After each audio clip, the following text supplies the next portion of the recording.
ब्रिजभूषण जी और पंडित जी बार बार अपने गीता ज्ञान ब्लॉग में लिखते हैं कि वे न तो कोई साइकाइट्रिस्ट हैं कि लोगों की मेंटल हेल्थ प्रॉब्लम्स को ठीक कर सकें, न ही कोई जादूगर हैं कि लोगों की लाइफ से प्रॉब्लम्स को चुटकी बजाकर दूर कर सकें।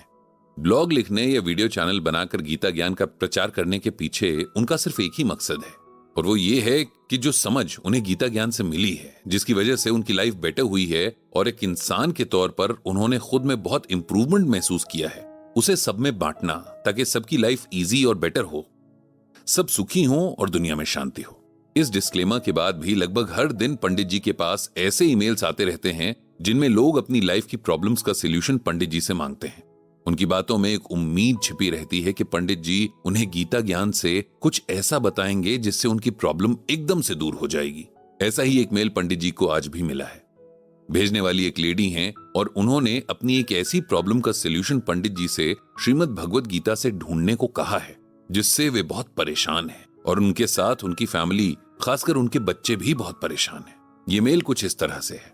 पंडित जी, मैं आपका ब्लॉग बहुत टाइम से पढ़ रही हूं। आपकी लगभग सभी पोस्ट मुझे बहुत अच्छी लगती हैं। आप जिस तरह से रियल लाइफ की सिचुएशंस को डिस्कस करते हैं और गीता ज्ञान के जरिए उनसे बाहर निकलने का रास्ता दिखाते हैं, वो वाकई काबिले तारीफ है। मुझे पूरा यकीन है कि आपकी इजी और सिंपल लैंग्वेज में बताई गई गीता ज्ञान की बातों से बहुत लोगों को फायदा पहुंचा है। ऐसा कई लोगों के कमेंट से भी हमें पता चलता रहता है। हर इंसान की तरह मेरी लाइफ में भी कई ऐसी प्रॉब्लम्स हैं, लेकिन एक ऐसी बात है जिसकी वजह से मैं और मेरा परिवार बहुत ज्यादा परेशान है। मैं अपनी पर्सनालिटी की इस कमी को चाह कर भी दूर नहीं कर पा रही हूं। ऐसा नहीं है कि मैंने कोशिश नहीं की या आपसे पहले किसी से हेल्प नहीं ली, लेकिन बहुत कोशिशों के बाद भी मेरी ये प्रॉब्लम न सिर्फ बनी हुई है बल्कि बढ़ती जा रही है। अब बहुत उम्मीद के साथ मैं आपको ये मेल लिख रही हूं ताकि आप भगवान श्री कृष्ण की वाणी श्रीमद् भगवत गीता से कुछ ऐसा मुझे बताएं जिससे मुझे शक्ति मिले और मैं अपनी इस कमी को दूर कर पाऊं। मेरी ये कमी है मेरा गुस्सा। पंडित जी माफ कीजिएगा, मैंने आपको अपना इंट्रोडक्शन तो दिया ही नहीं। मेरा नाम दिव्या है और मैं देश का दिल कही जाने वाली दिल्ली से हूं। मैं शादीशुदा हूं और मेरे 2 ट्विंस हैं, एक बेटा जिसका नाम अनय है और एक बेटी जिसका नाम आन्या है। मैं एक सॉफ्टवेयर इंजीनियर हूं और एक मल्टीनेशनल कंपनी में काम करती हूं। मेरे हस्बैंड भी एक सॉफ्टवेयर इंजीनियर हैं और बहुत अच्छी पोजीशन पर काम कर रहे हैं। हमारे पास वो सब कुछ है जो एक सुखी लाइफ के लिए इंसान को चाहिए होता है। हम दोनों मिलकर बहुत अच्छा पैसा कमाते हैं। हमारे बच्चे बहुत इंटेलिजेंट हैं। हम दिल्ली के एक पॉश इलाके में अपना घर बना चुके हैं और फिलहाल ऐसा कुछ नहीं है कि जिसकी कमी हमें महसूस हो। इसके बाद भी मुझे लगता है कि जैसे कुछ कमी है। मुझे छोटी छोटी बातों पर गुस्सा आता है। अगर हस्बैंड या बच्चों में से कोई मेरी बात नहीं मानता या सर्वेंट काम को उस तरह से नहीं करता जैसे मैं चाहती हूं, अगर मुझे ऑफिस में अपनी टीम में से किसी का काम या एटीट्यूड पसंद ना आए या कोई मेरी बात काट दे, उस वक्त मुझे इतना गुस्सा आता है कि मैं बस चिल्लाने लगती हूं। भूल जाती हूं कि मैं कौन हूं और सामने वाला कौन है और हम कहां पर हैं। इस आदत की वजह से मेरी पर्सनल और प्रोफेशनल लाइफ में बहुत डिस्टर्बेंस आ गया है। गुस्सा बाहर निकालने के बाद मैं शांत हो जाती हूं, लेकिन जिन पर मेरा गुस्सा निकलता है उनका पूरा दिन खराब हो जाता है। मेरे बच्चे तो कई बार मेरे चिल्लाने से ही सहम जाते हैं और इसका एहसास मुझे बाद में होता है।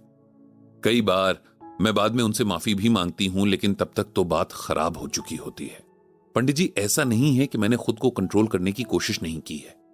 मैं ओपन माइंडेड हूं और जानती हूं कि फिजिकल हेल्थ जितनी ही इंपॉर्टेंट मेंटल हेल्थ भी होती है और हमें इस पर भी उतना ही ध्यान देना चाहिए। लेकिन मुझे काउंसलिंग से कोई भी खास हेल्प नहीं मिली। कुछ दिन तक सब ठीक रहता है और फिर वही गुस्सा मेरे अंदर पनपने लगता है। मैंने योग और मेडिटेशन करने की भी कोशिश की, लेकिन कुछ खास फायदा नहीं हुआ। अपने इस गुस्से के पीछे की वजहें तलाशने के लिए मैंने स्पिरिचुअल बुक्स ऑनलाइन पढ़नी शुरू की और ऐसे ही किसी रेफरेंस से मैं आपके ब्लॉग तक पहुंची। जैसा कि मैंने शुरू में बताया था कि मैं बहुत टाइम से आपका ब्लॉग पढ़ रही हूं और आज जाकर मैं आपसे अपनी प्रॉब्लम शेयर कर पाने की हिम्मत कर रही हूं। पंडित जी, मैं जानती हूं कि आप हमेशा ये क्लियर करते हैं कि आप कोई जादूगर या डॉक्टर नहीं है, लेकिन मैंने जितना भी आपके ब्लॉग में पढ़ा है उससे मैं ये जानती हूं कि आपको इंसानी मन और गीता ज्ञान दोनों की बहुत अच्छी समझ है और आप जानते हैं कि मन की किस उलझन के लिए गीता में भगवान श्री कृष्ण ने क्या उपाय बताया है। मैं इस उम्मीद में आपसे ये सब शेयर कर रही हूं कि आप जरूर मेरी हेल्प करेंगे और मुझे कोई ऐसा रास्ता बताएंगे जिससे मैं अपनी हेल्प कर सकूं। मैं अभी से आपके आंसर का इंतजार कर रही हूं। पंडित जी ने मेल पढ़कर खत्म किया और उन्हें यह समझ में आया कि दिव्या की परेशानी की वजह कहीं न कहीं उसके बचपन से जुड़ी है। कुछ ऐसा जरूर होगा जिसने उसकी पर्सनालिटी को इनसिक्योरिटी से भर दिया होगा और यही इनसिक्योरिटी उसके मन में कहीं दबकर बैठी है। अब उसके हालात अच्छे हैं, सब कुछ ठीक चल रहा है, लेकिन वो इनसिक्योरिटी जब तब अपना सर उठाती रहती है और दिव्या को समझ भी नहीं आता कि कब वो उस पर हावी हो जाती है। पंडित जी सोचने लगे कि इसीलिए कहा जाता है कि बचपन में बच्चों पर उनकी फिजिकल हेल्थ के साथ साथ मेंटल हेल्थ पर भी बहुत ध्यान दिया जाना चाहिए, क्योंकि ये हर किसी की लाइफ के फाउंडेशन ईयर्स होते हैं और इसमें क्रोधात भवति सम्मोह ही तय होता है कि कोई आगे चलकर कैसा इंसान बनेगा, उसकी पर्सनालिटी में क्या क्या गुण होंगे और क्या क्या कमजोरियां होंगी। गुस्सा तो बस एक सिम्टम है बुखार की तरह।